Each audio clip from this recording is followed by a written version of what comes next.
ఓం శ్రీమాత్రే నమః. భగవద్బంధువులందరికీ నా నమస్కారములు. భయం పోవాలన్నా, అపారమైన ఆత్మవిశ్వాసం మనలో కలగాలన్నా, నేను దేవుడు ఒక్కటే అనే ఉన్నత స్థితిని చేరుకోవాలన్నా, లలితా సహస్రనామాల్లోని ఈ 80వ శ్లోకం ఒక సంజీవనిలా పనిచేస్తోంది.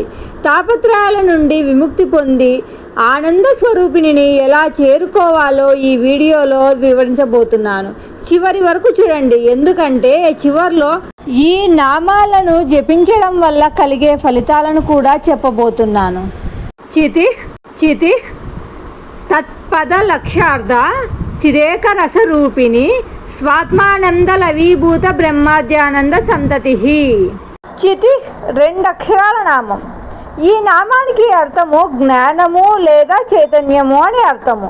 ఈ నామము చిత్ అనే ధాతువు నుండి పుట్టిన పదం, అంటే జ్ఞానము లేదా చైతన్యము అని అర్థము.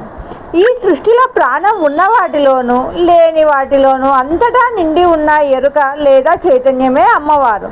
మన మనసు పని చేయాలన్నా, కళ్ళు చూడాలన్నా, కాళ్ళు నడవాలన్నా వెనుక ఉన్న వెలుగు ఈ చితి శక్తియే. ఇక్కడ మనం నిమిత్త మాత్రం మాత్రమే. మనలో ఉన్న జ్ఞానానికి అధిదేవత ఆ తల్లి లలితాంబిక అని ఇక్కడ అర్థం చేసుకోవాలి మనం. తత్పద లక్ష్యార్థ. ఈ నామము వేదాంత పరంగా చాలా కీలకమైన నామం. ఇక్కడ తత్ అంటే పరబ్రహ్మను సూచించే సర్వనామం. పద అంటే పదము అనే అర్థము. లక్ష్య అంటే గురి పెట్టబడిన. అర్థ అంటే అర్థము కలది అని. ఉపనిషత్తులలో తత్వమసి అనే మహాకావ్యంలో తత్ అనే పదం నుండి దేనినైతే నిర్దేశించి చెబుతుందో ఆ పరబ్రహ్మ స్వరూపమే ఈ లలితాదేవి అని అర్థము. వేదాలు పరబ్రహ్మమని దేనిని పిలుస్తున్నాయో ఆ పరబ్రహ్మమే ఆ తల్లి. చిదేక రసరూపిణి 8 అక్షరాల నామం. ఈ నామానికి అర్థం ఏంటంటే చిత్ అంటే జ్ఞానము, ఏక అంటే ఒకటి, రస అంటే సారము, రూపిణి అంటే స్వరూపం కలిగిన తల్లి. లోకంలో రకరకాల జ్ఞానాలు ఉంటాయి. ఘట జ్ఞానం, పట జ్ఞానం, ఇలా మొదలైనవి. కానీ వాటన్నిటికీ మూలమైన ఒకే ఒక్క అఖండ జ్ఞానసారమే అమ్మవారు అని ఇక్కడ అర్థము. చక్కెర గడ్డను ఎటువైపు నుండి రుచి చూసినా తీయగానే ఉంటుంది. అలాగే అమ్మవారు అంతటా జ్ఞానరసముగా నిండి ఉంటుంది. విడదీయడానికి వీలు లేని అఖండమైన చైతన్య రసస్వరూపిణి మన తల్లి లలితాంబికాదేవి అని ఇక్కడ అర్థము. స్వాత్మానంద లవీభూత బ్రహ్మద్యానంద సంతతి 16 అక్షరాల నామం. ఇక్కడ స్వ ఆత్మానంద అంటే తన స్వచ్ఛమైన ఆత్మానందము అనే సముద్రంలో, లవీభూత ఒక చిన్న అణువుగా లేదా తుంపరగా మారిన, బ్రహ్మ ఆది బ్రహ్మదేవుడు మొదలైన దేవతలు, ఆనంద సంతతి పొందే ఆనందాల సమూహాలు అని అర్థము. సామాన్య మానవుల ఆనందం కంటే పితృదేవతల ఆనందం గొప్పది.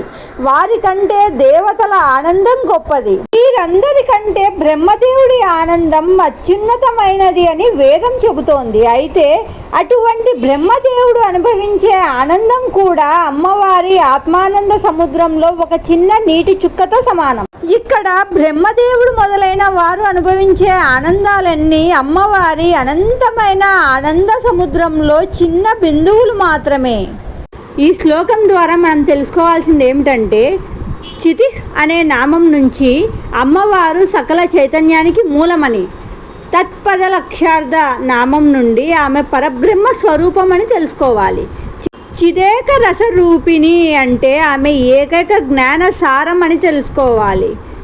స్వాత్మానంద లవీభూత బ్రహ్మద్యానంద సంతతి అంటే సృష్టిలోని సమస్త ఆనందాలు ఆమె ఆనందంలో అతి తక్కువ భాగం మాత్రమే అని మనం తెలుసుకోవాలి. ఈ నామ జపం వల్ల కలిగే ప్రయోజనాలు ఇప్పుడు చెప్పుకుందాం. బ్రహ్మ జ్ఞాన ప్రాప్తి అంటే ఈ నామాలను స్మరిస్తే మనకు ఆధ్యాత్మిక పరిణతి లభిస్తోంది. జీవిత పరమార్థం అంటే ఏమిటో అర్థమవుతోంది. మానసిక ప్రశాంతత, మనసులోని అలజడి తగ్గి ఒక రకమైన అనిర్వచనీయమైన ఆనందం కలుగుతోంది. ఎందుకంటే మనం ఆనంద స్వరూపిణిని ధ్యానిస్తున్నాం కాబట్టి. భయం తొలగిపోవడం అంటే చైతన్య శక్తిని ఆరాధించడం వల్ల ఆత్మవిశ్వాసం పెరుగుతోంది. మృత్యువు లేదా కష్టాల వల్ల కలిగే భయాన్ని ఈ నామం తొలగిస్తుంది. నెక్స్ట్ అద్వైత భావన, అంటే నేను భగవంతుడు వేరు కాదు అనే ఉన్నత స్థితికి మనల్ని తీసుకొని పోతుంది ఈ శ్లోకం. ఇది సాధకుడికి అత్యున్నతమైన ఫలం. చూశారు కదా మిత్రమా, అమ్మవారి వైభవం ఎంత అనంతమైనదో. ఆ తల్లి అనుగ్రహం ఉంటే చాలు మనకు ఈ ప్రపంచంలోని సుఖాలతో పాటు మోక్షం కూడా లభిస్తుంది. ఈ వీడియో మీకు నచ్చితే ఒక లైక్ చేయండి. అమ్మవారి ఈ రహస్యాలను మీ సన్నిహితులతో పంచుకోండి. రేపు 81వ శ్లోకంతో మళ్ళీ కలుద్దాం. అంతవరకు సెలవు. సమస్త లోకాం సుఖినో భవంతు. ఓం శ్రీమాత్రే నమః.